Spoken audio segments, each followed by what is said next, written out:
নমস্কার বন্ধুরা, educational Mintu YouTube চ্যানেলে তোমাদের সকলকে স্বাগত। তোমাদের সঙ্গে আমি মিন্টু শুরু করছি আজকের আলোচনা। আজকে আমি যে বিষয়টি নিয়ে তোমাদের সামনে আলোচনা করব সেটি হলো নবম শ্রেণীতে পাঠ্য কবি জীবনানন্দ দাশের লেখা আকাশে সাতটি তারা কবিতাটি নিয়ে।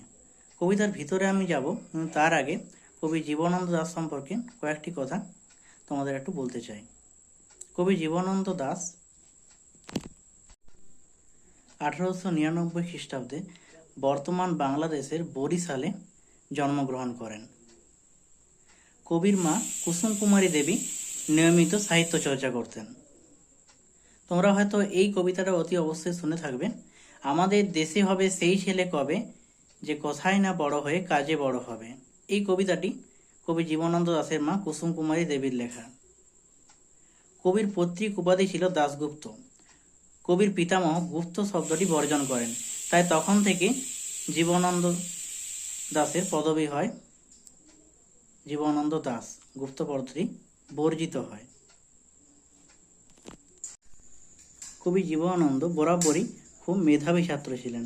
বই পড়ার প্রতি তার প্রবল আগ্রহ ছিল। কলকাতা বিশ্ববিদ্যালয় থেকে তিনি ইংরেজিতে MA পাস করেন এবং পরবর্তীকালে তিনি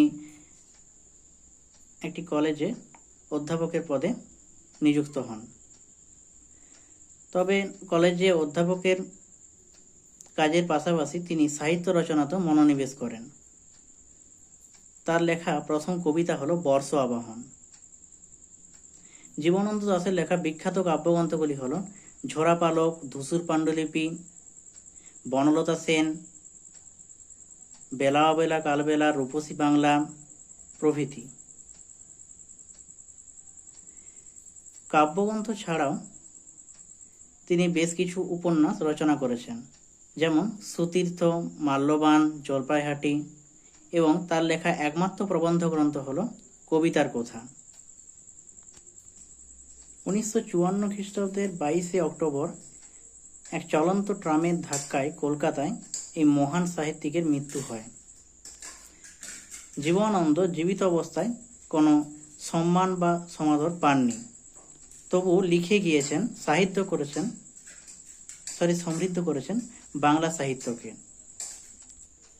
আমাদের পাঠ্য আকাশে সাতটি তারা কবিতাটি কবি জীবনানন্দ দাশের রূপসী বাংলা কাব্যগ্রন্থ থেকে নেওয়া হয়েছে। তো চলো বন্ধুরা, এবার কবিতার ভিতরে প্রবেশ করা যাক। গ্রাম বাংলার বুকে সন্ধ্যা নেমে আসার মুহূর্তের অপরূপ সৌন্দর্যের ছবি আমরা আমাদের আলোচ্য আকাশের সাতটি তারা কবিতায় দেখতে পাই। আকাশের সাতটি তারা বলতে কবি এখানে সপ্তর্ষি মণ্ডলের কথা বোঝাতে চেয়েছেন।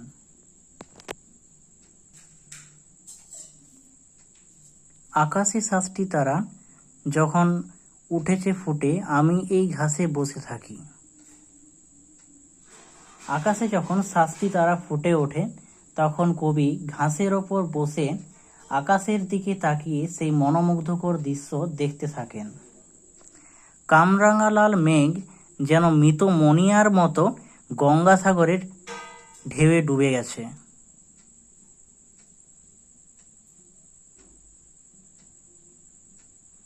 দেখো, এখানে কামরাঙা হলো সবুজ রঙের টক জাতীয় এক ধরনের ফল, যেটা পাকলে লাল রঙের হয়ে যায়।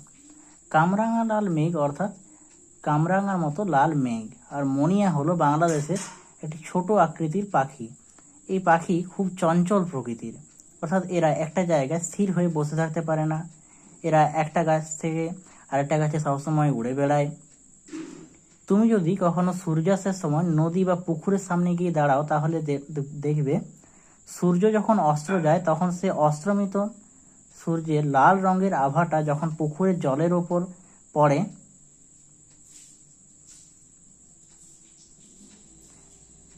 তখন কবি বলেছেন আকাশে যখন সন্ধ্যা নামে, তখন মেঘগুলো যেন লাল রং ধারণ করে। সেই কামরাঙা লাল মেঘ ধীরে ধীরে মৃত মণিয়া পাখির মতো গঙ্গাসাগরের বুকে ডুবে যাচ্ছে। এরপর কবি কি বলেছেন দেখো, আসিয়াছে শান্ত অনুগত বাংলার নীল সন্ধ্যা। আসিয়াছে অর্থাৎ এসেছে, আর অনুগত শব্দের অর্থ হলো যে তোমার সব কথা শোনে।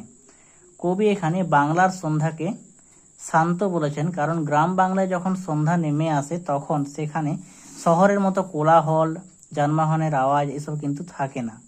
আর তাই কবি বলেছেন গ্রাম বাংলার বুকে শান্ত অনুগত সন্ধ্যা নেমে এসেছে। কেশবতী কন্যা যেন এসেছে আকাশে। দেখো এখানে কেশবতী কিন্তু কোনো মেয়ের নাম নয়, এটা হলো সন্ধ্যার একটা রূপ যেটা কবি কল্পনা করেছেন। এই কেশবতী কন্যার চুলের সাথে সন্ধ্যার কালো আভার তুলনা করা হয়েছে। দেখো কেশবতী কন্যার চুলের রং কালো, আবার সন্ধ্যার আকাশের রঙও কালো। কবি কল্পনা করেছেন এই কেশবতী কন্যা তার কালো চুল দিয়ে সমস্ত আকাশকে ঢেকে দেবে। পরের লাইনে কবি কি বলছেন দেখো, আমার চোখের পরে আমার মুখের পরে চুল তার ভাসে। অর্থাৎ আমরা সন্ধ্যা প্রথমে চোখে দেখতে পাই, তারপর আমাদের মুখগুলো অন্ধকার হয়ে যায়, আর অবশেষে সমস্ত কিছুই অন্ধকার হয়। তখন কিন্তু আমরা আলো ছাড়া, আলো দিলে তবেই সমস্ত কিছু দেখতে পাই, তাছাড়া কিন্তু সমস্ত কিছু অন্ধকার লাগে। পৃথিবীর কোনো পথ এ কন্যারে দেখে নিকো, দেখি নাই অত,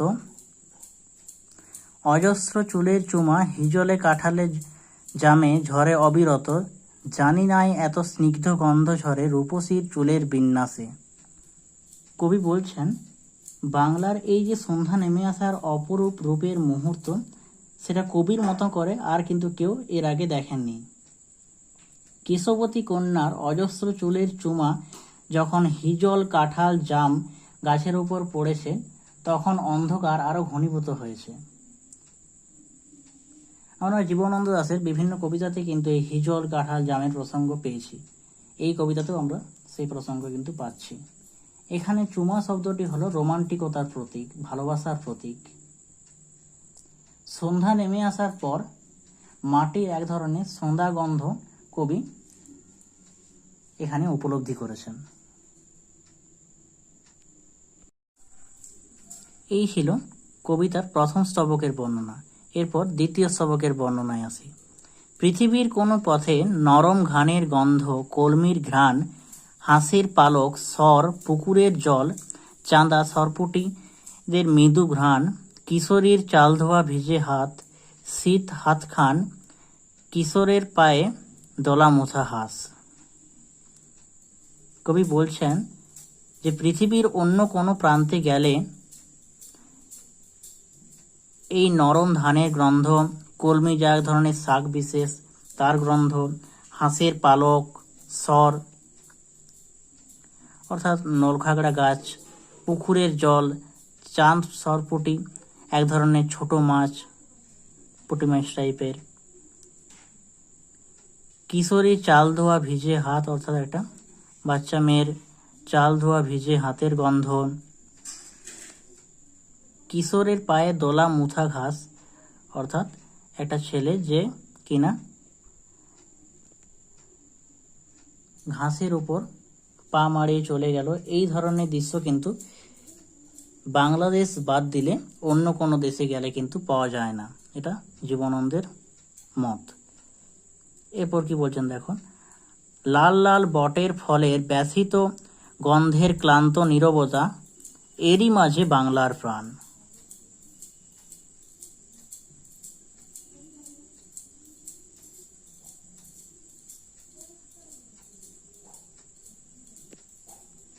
দেখো বটফল পাকলে লাল হয়, কিন্তু সে চিরকাল ব্যথিত রয়ে যায়, কারণ সে যখন পাকে তখন পাখি তাকে ঠোঁট দিয়ে আঘাত করে, আবার যখন মাটিতে পড়ে তখন মানুষ তাকে মারিয়ে চলে, যে কারণে বট বরাবরই কিন্তু ব্যথিত।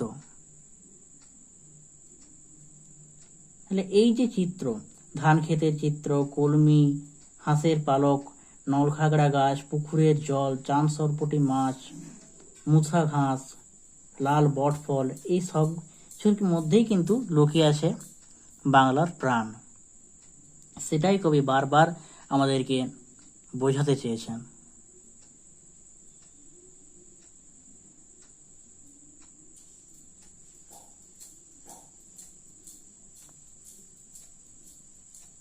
এই অপূর্ব মনোমুগ্ধকর দৃশ্য কিন্তু বাংলা ছাড়া পৃথিবীর অন্য কোনো প্রান্তে দেখতে পাওয়া যায় না।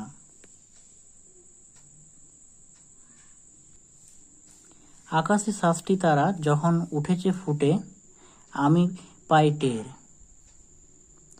আকাশে যখন 7টি তারা ফুটে উঠেছে তখন কবি এই সমস্ত জিনিস উপলব্ধি করলেন।